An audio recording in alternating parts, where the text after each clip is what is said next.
and the Mimic have been popping up everywhere, but there's still some questions that have never been answered from the older games. So in this video, we'll take a step back and ask a question from one of the classic games. Why can Foxy see through a mask in Fnaf 2? In this game, which takes place after Fnaf 1, you play as a new employee named Jeremy Fitzgerald, and it's your job to watch over the animatronics during your classic 12 to 6 night shift. But you have a few enemies to deal with along the way: the toy animatronics, the puppets, and the withered animatronics. The toy animatronics were made after the company decided that the characters needed a new and updated look that was more kid-friendly, and the withered animatronics were made for the previous Freddy's location in 1985, but it closed down. While they were going to be repurposed for the current location, the withered animatronics were run down and scary looking, so they were kept in storage only for the use of spare parts.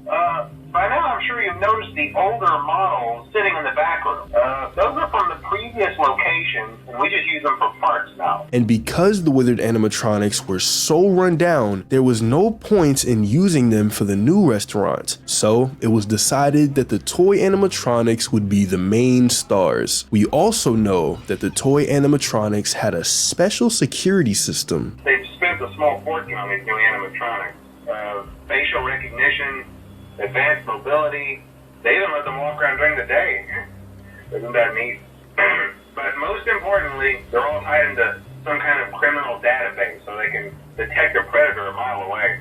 Heck, we should be paying them to guard you. But because the animatronics weren't given a proper night mode, they roam free at night, trying to find a room with people in it, according to Phone Guy. They're meant to be around children in spaces with loud noises, but when it gets quiet, they'll try to find an environment that matches more closely to what they're used to. This leads to them trying to find us in the security room. But of course, we know that these animatronics aren't here to have a party with us. One wrong move and the game is over by getting killed by one of them. Which is why in Fnaf 2, we are granted a Freddy mask, something that can be worn when we come in contact with most animatronics so they won't recognize us as human. Due to their new facial recognition system, this would trick them into believing that we ourselves are an animatronic and shouldn't be attacked. However, this doesn't work when it comes to two characters, the puppet and Foxy. Instead, we must keep the music box wound up and have our flashlight handy. But why doesn't the mask work on them? In the case of the puppets or marionette, they would be able to recognize us mainly due to their superior senses. After all, they make this statement in Ultimate Custom Night. The others are like animals,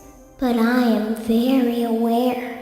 Now, whether or not you believe Ultimate Custom Night is canon is up to you, but there's no doubt that Marionette stands out from the others. She was originally supposed to be a security puppet meant to protect Charlotte Emily, Henry Emily's daughter, who was once a co-owner of Freddy's, so her facial recognition skills would be top tier, so much so that a mere mask wouldn't be able to fool her.